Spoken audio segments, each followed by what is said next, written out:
students.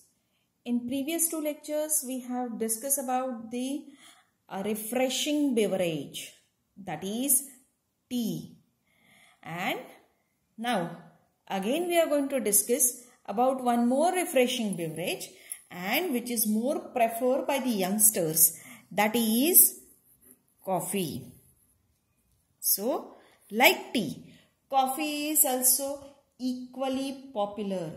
Even I can say that it's more popular than the tea. Coffee is extracted from the beans of Coffea arabica.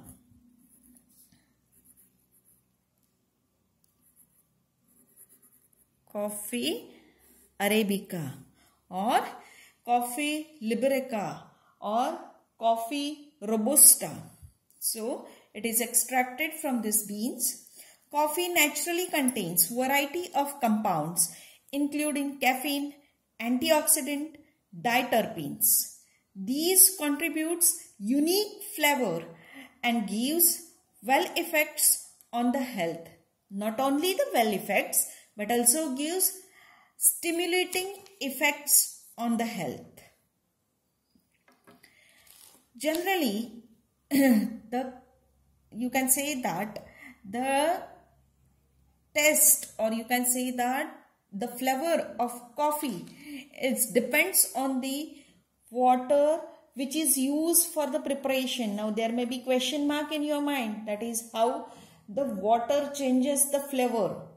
So whether the water is soft or whether the water is hard, depending on the taste and flavor of coffee changes.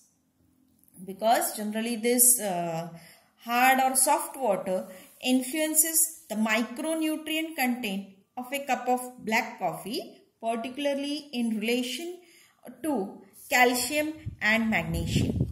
Slight variation may occur due to origin, growing conditions, blend, composition and processing of the coffee. Now, next we have to discuss is composition of coffee. So, as I have told you that coffee contains caffeine, antioxidant, diterpenes and so on. So, what are the different components present in the coffee that we have to discuss? So, very first component present in the coffee is caffeine. Caffeine is the major pharmacologically active compound present in coffee. It is mild stimulant to central nervous system. A typical cup of coffee provides approximately 80 to 100 milligrams of caffeine. So therefore, whenever we have a coffee, we feel refreshed.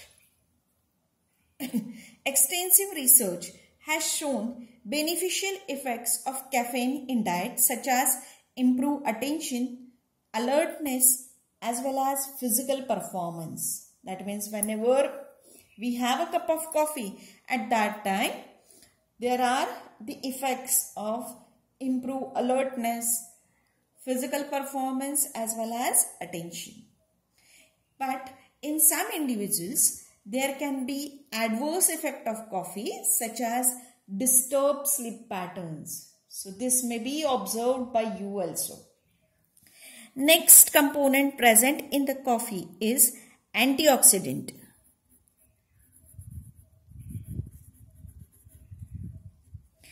Antioxidants.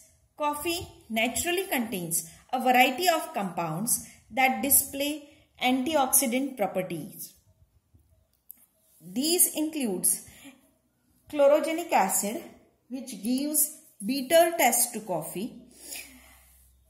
One more is melanoids, which can deactivate oxidants. And one more is N-methyl pyridinium, which can boost the cell defense mechanism. Next content is diterpenes. The diterpenes present in the coffee are cafestol and kehol. The both are naturally present in oil-contained in coffee. So it was observed that high consumption of these compounds can raise serum level of total as well as LDL cholesterol. So many times what happens if the people, or you can say that a person is suffering from the heart diseases, that is especially if high cholesterol problem is there, at that time doctor refuses to have a coffee. That is due to presence of Kehval and Cafestol, which raises or increases the level of total as well as LDL cholesterol. So LDL cholesterol is harmful for the health. So this Cafestol and Kehval increases the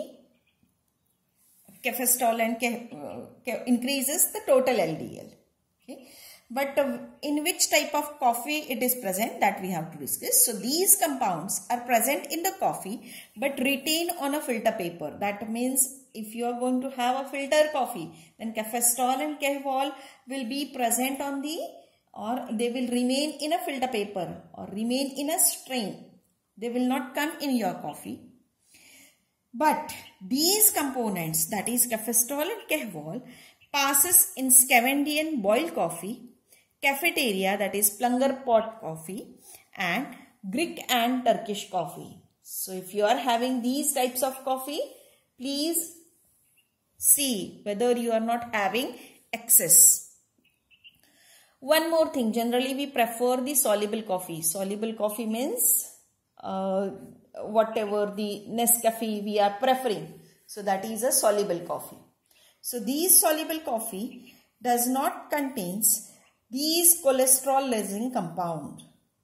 So moderate consumption of 2 to 3 cups has negligible effects on the cholesterol content. Studies also suggest that diterpenes, that is this Cafestol and Kehval, have protective role against some cancers, including especially including a colorectal cancer. One more component present in the coffee is carbohydrate.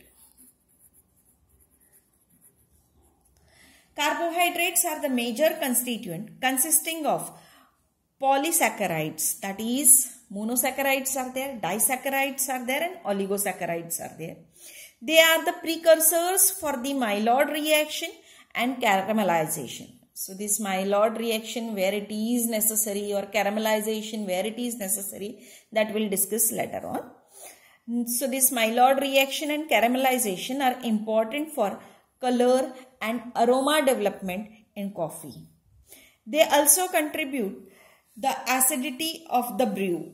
That means due to this, the acidity of brew also increases. The next components present in the coffee are protein, peptides, and free amino acids.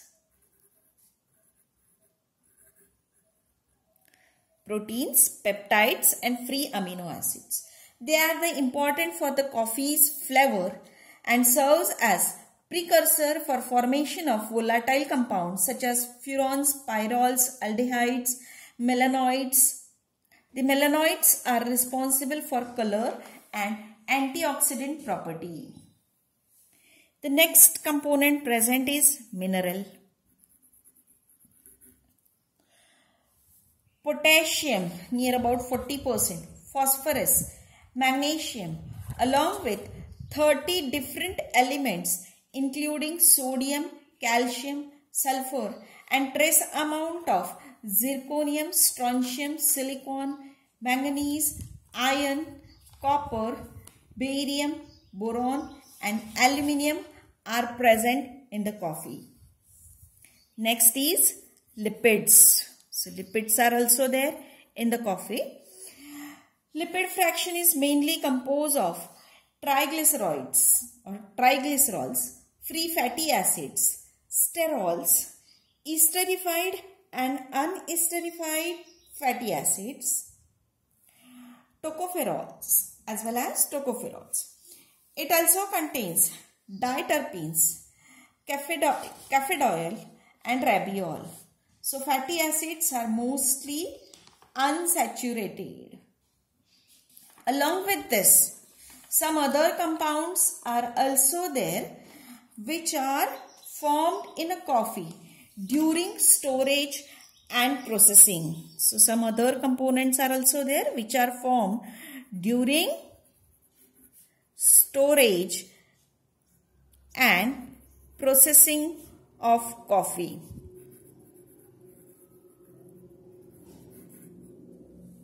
Okay. The main components in this are acrylamides, furans and orchatoxin.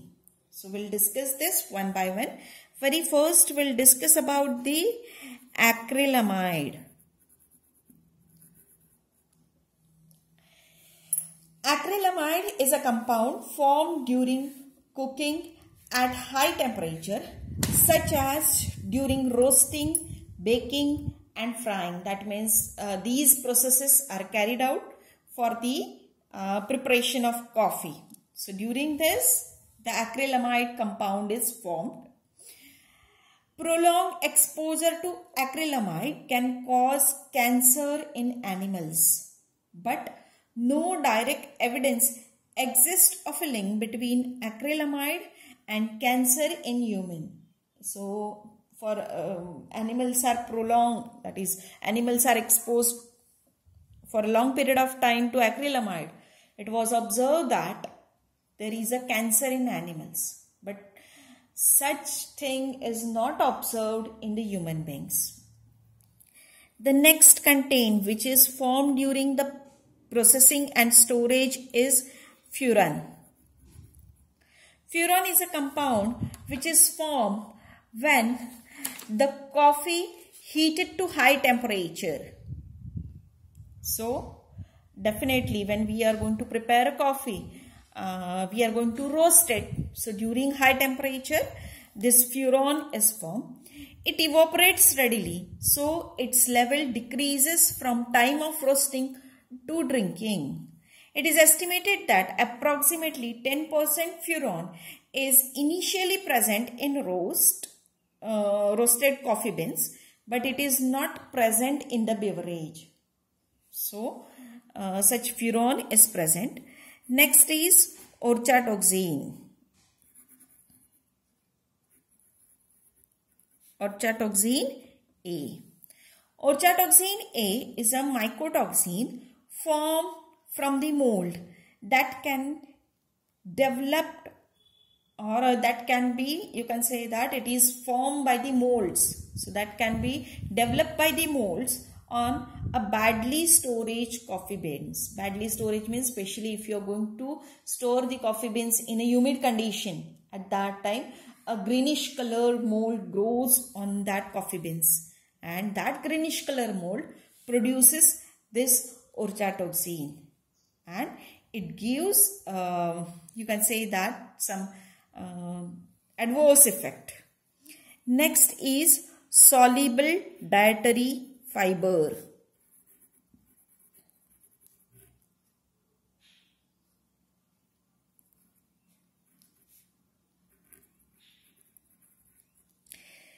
These are the high molecular weight polysaccharides which increases the viscosity of the brew. For example, galactomannan and urbinogalactans. Next is volatile compounds.